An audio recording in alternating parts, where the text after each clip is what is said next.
नमस्कार मित्रों, मेरा नाम पंडित विधु शेखर चंदोला है। मैं उत्तराखंड पौड़ी गढ़वाल का रहने वाला हूँ। भारद्वाज गोत्र है। लगभग करीब 35 साल का मेरा प्रोफेशनल लाइफ का एक्सपीरियंस है। इसमें 2-3 साल मैंने नौकरी की, उसके बाद I started business. Shri Parshuram की कृपा से सब कुछ बढ़िया रहा। आज मेरा काफी एक्सपीरियंस रहा है, काफी अनुभव रहा है और मैं अपना एक ICSE बोर्ड का विद्यालय भी रन करता हूँ। समय बहुत परिवर्तनशील है। हम ब्राह्मणों ने बहुत अच्छा समय देखा है, बहुत बुरा समय भी देखा है, मगर आज जो परिस्थिति आ रही है उसमें हमारे ब्राह्मण समाज को एक बहुत बड़ी समस्या का सामना करना पड़ रहा है। आज की तारीख में ब्राह्मणों की बुराई करना, ब्राह्मणों को गाली देना, उनके इतिहास को गलत तरीके से पेश करना, ये एक फैशन बन गया है। मगर हम ब्राह्मणों को इससे हताश नहीं हुए। इससे भी बड़ी बड़ी प्रताड़ना है, इससे भी बड़ी बड़ी समस्याएं हमारे पूर्वजों ने सफलतापूर्वक सामना किया है। कभी भी जीवन में कोई समस्या आती है तो आपके पास कई रास्ते होते हैं। एक रास्ता होता है कि उस समस्या को नजरअंदाज करना, जिसे अंग्रेजी में बोलते हैं इग्नोर करना। दूसरा रास्ता होता है कि रोते रहना कि हाय हमारे साथ ये क्या हो गया, हाय हमारे साथ क्या हो गया। एक अन्य रास्ता होता है किसी और को ब्लेम करना कि देखो ये लोग गलत कर रहे हैं हमारे साथ। और एक और रास्ता होता है कि खुद को अपना इतना सशक्त करना, इतना मजबूत करना कि आपको किसी और के सहायता की जरूरत ना पड़े, लोग स्वयं आए कि आओ हमारे साथ जुड़ो। आज बदलते समय में हम ब्राह्मणों को किसी से भी मदद की जरूरत नहीं है। सर्वप्रथम हम लोगों को ईश्वर ने इतना दिमाग दिया है कि विपरीत हालात में भी, जब कोई सोच भी नहीं सकता, तब भी हम लोगों ने लड़ के ऐसे साम्राज्यों को उखाड़ फेंका है, ऐसी हालात पैदा कर दी हैं कि लोगों को मजबूरन हमारे साथ रहना पड़ा। इच्छा के विपरीत भी लोग आके हमारे साथ जुड़े, हमें सहयोग दिया। चाणक्य इसके उदाहरण है। अब यहाँ पे क्या है कि आज मैं इस बात पे विचार करूंगा, आप लोगों के साथ अपने कुछ आइडियाज हैं उनको शेयर करूंगा कि करंट हालात में जो ब्राह्मणों को, चाहे वो रिजर्वेशन हो, चाहे जॉब अपॉर्चुनिटीज हो, चाहे बिजनेस हो, हम लोगों को सबसे कम मौके मिल रहे हैं। मगर ब्राह्मणों को मौके की आवश्यकता नहीं है। हम लोग मौका स्वयं क्रिएट कर सकते हैं, स्वयं पैदा कर सकते हैं। छोटा सा मैं आपको एक उदाहरण देता हूं। कनाडा है। कनाडा की जनसंख्या कितनी है? जर्मनी है, इनकी जनसंख्या कितनी है? हम ब्राह्मणों की आबादी कितनी है? आज आप देखोगे लगभग 6%, 140 करोड़ का, जो कि 8.5 करोड़। जर्मनी को, फ्रांस को, कनाडा को, दूसरे देशों के ऊपर आश्रित रहना पड़ता है? नहीं। तो जब हम लोगों की 8 करोड़ की जनसंख्या है तो हमें क्या आवश्यकता है कि हम दूसरे के ऊपर आश्रित हो? हमें क्या आवश्यकता है कि हम सरकार से कहें कि हमें रिजर्वेशन दो? हम लोग अगर एक हो जाए तो इसमें कोई दो राय नहीं कि हम लोग एक इकोनॉमिक सुपर पावर बन के, जितनी की कनाडा, फ्रांस या जर्मनी है, उसकी आधी भी GDP ले आए तो आप समझ सकते हो कि जर्मनी की पर कैपिटा इनकम या कनाडा की पर कैपिटा इनकम कितनी है। कनाडा की पर कैपिटा इनकम लगभग 48 लाख रुपए है।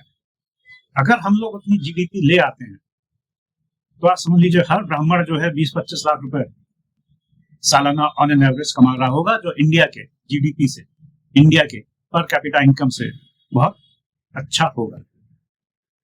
अब सवाल यह है कि ये कैसे होगा? कहना बहुत आसान है, मगर अगर आपने एक बीड़ा उठा लिया है, आपने निर्णय कर लिया है, तो इस चीज को होने में ज्यादा समय नहीं लगे।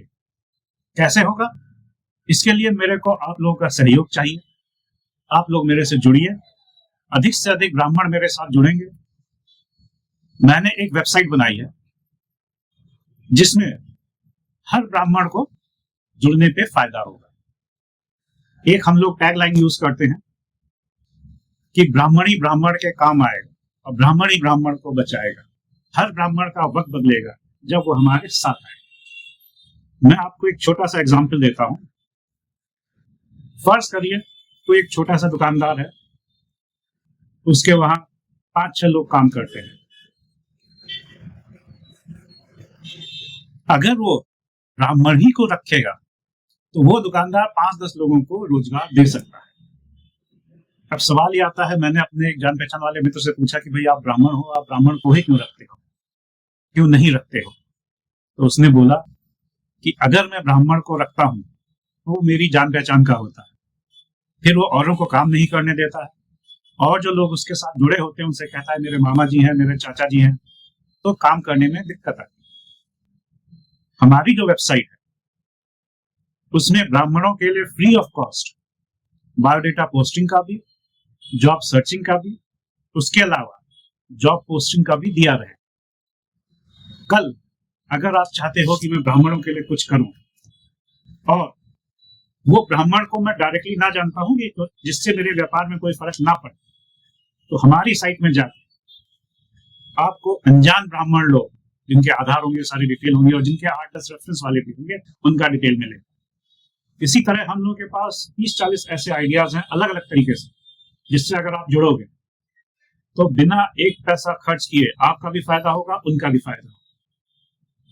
इस आइडिया पे इंप्लीमेंट करने के लिए मैंने 8-10 अपने ब्राह्मण मित्रों की मीटिंग की है। कई लोग राजस्थान से, दिल्ली से, रांची से यहाँ आए हैं, जो इस संस्था में सक्रिय रूप से जुड़ के हम लोग एक आइडिया लाए हैं जिसको हमने इंप्लीमेंट किया है। हमने 6-7 डोमेन नेम रजिस्टर किए हैं, वेबसाइट बनाई है। लगभग 1-1.5 साल से मैं प्रयास कर रहा हूं कि इसको हम आगे बढ़ा सकें। एक संस्था हमारी रजिस्टर्ड है, अखिल भारतीय ब्राह्मण परिषद। फेसबुक में हमारा ग्रुप है जिसको आप अधिक से अधिक जल्दी से जल्दी आप लोग ज्वाइन करें। और मेरा आपसे वादा है कि जिस दिन हमारे इस YouTube चैनल में 10,000 मेंबर्स आ जाएंगे, उस दिन हम अधिक से अधिक वेबसाइट को लोगों तक पहुंचाएंगे, सबका फायदा शुरू हो जाएगा, फायदा होना शुरू हो जाएगा।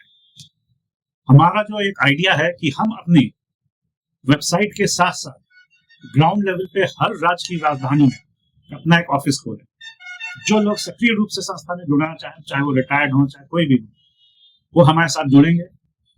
अपने राज्य में सक्रिय रूप से, मात्र आपको एक छोटा सा रूम चाहिए, रूम अलग से नहीं चाहिए, आप अपने घर से भी अगर ऑपरेट करना चाहें कर सकते हैं। हम लोग एक वर्टिकल पिरामिड बनाएंगे जहां पे हम लोग होंगे, नीचे राज्य स्तर पे लोग होंगे, उसके बाद रीजन मंडल स्तर पे होंगे, डिस्ट्रिक्ट स्तर पे होंगे, उसके बाद हम लोग तहसील गांव तक जाएंगे जहां जहां ठीक ठाक संख्या में ब्राह्मण हैं। उद्देश्य सारा एक है कि हम लोग ब्राह्मण का एक नेटवर्क कर सके। बहुत सारी चीजें ऐसी, आज देखिए कई अच्छे लोग हैं शादी ब्याह में परेशान होते हैं, अच्छी शादी की वेबसाइट से, जिनका नाम मैं नहीं लेना चाहूंगा, या अखबार में विज्ञापन देके अच्छा खासा वो लोग पैसा खर्च करके 50,000, 60,000, 30,000 पैकेज लेके अनजान लड़के लड़कियों का ब्राह्मण जाति के मिलाते हैं, शादी कराते हैं। यही काम हमारी वेबसाइट, कोई किसी से पैसा नहीं लेती, बस हमारी वेबसाइट को हमारी संस्था से ज्वाइन करने का आपका बस एक ही बेसिक रिक्वायरमेंट है कि आप ब्राह्मण हो। इन सब चीजों के लिए संस्था में जितना भी शुरुआती पैसा लग रहा है वो सबका सब मैं अपने पास से लगा रहा हूँ, आगे भी लगाता रहूंगा। जिस दिन नहीं लगा पाऊंगा उस दिन आप लोगों से कहूंगा कि आप लोग वॉलंटरी डोनेट करें, या अगर आपका कोई काम बन जाता है, जैसे किसी भाई के वहां शादी हो गई है, उसकी बेटी की शादी हो गई है, किसी बहन की शादी हो गई है, किसी माता की बेटी की शादी हो गई है, तो वो चाहे अगर अपनी मन से दान कर दे, मगर फिलहाल हम लोग किसी भी तरह का कोई दान नहीं दे रहे हैं। आगे चल के जब आवश्यकता होगी तब उस बारे में विचार किया जाएगा। फिलहाल जब तक संस्था सक्सेसफुल होके 50,000, 1 लाख लोग नहीं जुड़ जाते हैं, हमारी चेष्टा यही रहेगी कि किसी से कोई पैसा ना लिया जाए। ये तो हो गया हम कैसे कार्य कर रहे हैं। इसके अलावा हमारे बहुत से ब्राह्मण बंधु हैं जो हमारे पुराने ऋषि मुनियों ने जो आविष्कार किए हैं, जो ब्राह्मणों के लिए कार्य किए हैं, उसके बारे में नहीं जानते। तो हम लोग जो है अगली बार से ऐसा करेंगे कि कुछ ब्राह्मणों के यूनिटी के बारे में, कैसे आप हमसे जुड़े, इस पे बात करेंगे। इसके साथ साथ हम लोग कुछ ऐसे ऋषि मुनियों ने जो अभूतपूर्व कार्य किए हैं जिनका हम लोग जानते भी नहीं है। जैसे मैं आपको एक छोटा सा आज उदाहरण देता हूं, भारद्वाज ऋषि। भारद्वाज ऋषि ने बताया है अपने जो खोज की है उन्होंने 3 प्रकार के विमानों का दिया है विवरण। पहला, जो एक जगह से दूसरे जगह इसी पृथ्वी लोक में हम लोग जा सकते हैं, जो आजकल आमतौर पे विमान चल रहे हैं, जैसे कि आप लखनऊ से बैठे दिल्ली गए, दिल्ली से अमेरिका गए, कहीं भी गए। दूसरा जो उन्होंने विमानों का विवरण दिया था दूसरे टाइप को, वो इस तरह के थे कि एक ग्रह से दूसरे ग्रह जा सकते हैं, जैसे हम लोग यहाँ से चांद पे चले गए, मंगल ग्रह तक चले गए। तीसरा उन्होंने विवरण दिया था कि हम लोग एक सौर मंडल से दूसरे सौर मंडल पे जा सके, जिसको हम लोग बोल रहे हैं यूएफओ या उड़न तश्करी। ये सारी चीज हम लोगों ने खोज कर रखी थी, हमारे पूर्वजों ने खोज कर रखी थी, मगर आज कोई उसके बारे में नहीं पता। ऐसे ही आज की डेट में हम लोग प्लास्टिक सर्जरी कहते हैं, ये कॉस्मेटिक सर्जन है, ये प्लास्टिक सर्जरी है। एक बार मेरे को एक सज्जन मिले, वो हमारे एक देवता की, हमारे एक पूज्य देवता की मजाक बनाने लगे कि भाई इनका सब ऐसा नहीं ऐसा है, हमारे भगवान की मजाक बनाने लगे। मैंने उन्हें छोटा सा एक ऋषि मुनि का विवरण दिया, जो प्लास्टिक सर्जरी करके लोगों के नाक कान ये सब जोड़ देते थे। इन्होंने कई विभिन्न प्रकार की प्लास्टिक सर्जरी के बारे में लिखा है और हर व्यक्ति जो डॉक्टर है उनके बारे में जानता है, मगर क्या उसने गर्व से अन्य लोगों को, अन्य ब्राह्मणों को बताया कि ये सब हमारे हिंदुस्तान की ही देन है? या हम लोग न्यूटन की बात करते हैं, या हम लोग अन्य गैलीलियो की बात करते हैं, ये सारी चीजें तो यहीं पर आविष्कार हुई है। तो हम लोगों का जो ये वीडियो होगा, आप अधिक से अधिक लोगों को प्रेरित करें कि हमारे यूट्यूब चैनल से जुड़े, हमारे फेसबुक के ग्रुप से जुड़े, हमारे यूट्यूब के चैनल्स को सब्सक्राइब करें। जैसे ही हम लोग 10,000 की संख्या पहुंचेंगे, हम अपनी वेबसाइट को ऑन कर देंगे ताकि आप लोग आके रजिस्टर होने लगे। आप रजिस्टर होंगे, हम लोग व्हाट्सएप के माध्यम से आप लोगों को सूचनाएं देंगे। बहुत हम लोगों के प्लान है, दूर तक की सोच लेकर हम आए हैं, मगर उसके लिए सबसे जरूरी है कि सर्वप्रथम आपके हाथ में कि आप उठें, देखें, ज्वाइन करें। साथ ही हम लोग आपको ज्ञान की भी बहुत बातें बताएंगे जिस क्षेत्र में हमारे ब्राह्मण पूर्वजों ने काम किया है। और इसके साथ ही हम लोग जो कोशिश ये रहेगी कि हम ब्राह्मणों को एक मजबूत वर्ण के रूप में दोबारा स्थापित करें। आज देखिए, छोटा सा मैं आपको एग्जाम्पल देता हूँ इसराइल का। मात्र मुट्ठी भर इजरायली पूरे मिडिल ईस्ट में हर जगह लोगों से जंग ले रहे हैं। क्या उन्होंने किसी और से मदद मांगी? नहीं। अपनी लड़ाई आपको स्वयं लड़नी है, लड़ना नहीं। अपनी आर्थिक तरक्की खुद करनी है, आपको किसी ऊपर और के ऊपर निर्भर नहीं रहना पड़ेगा। मेरा आपसे वादा है कि चाहे कुछ हो जाए, अगर आप मेरे से जुड़ेंगे, इस लक्ष्य को हम लोग जल्दी से जल्दी पहुंचेंगे और आपको किसी अन्य व्यक्ति से मदद की आवश्यकता नहीं लेनी पड़ेगी, ना सरकार से, ना किसी अन्य से। हम खुद स्वयं इतने सक्षम हैं, हम खुद स्वयं 8 करोड़ हैं, बहुत कुछ खुद कर सकते हैं। इसी के साथ ही मैं ये आज का वीडियो समाप्त करता हूं और आपसे पुनः आग्रह करता हूं कि हमारे YouTube चैनल को ज्वाइन करें, हमारे Facebook ग्रुप को ज्वाइन करें, साथ ही और अधिक से अधिक लोगों को प्रेरणा दें और अपने सामने ज्वाइन करवाएं और इस वीडियो को सुनें। हमारी कोशिश होगी अगली बार से कि वीडियो हम 10 मिनट का रखें, उससे ज्यादा लंबा ना रखें। जय परशुराम। नमस्कार।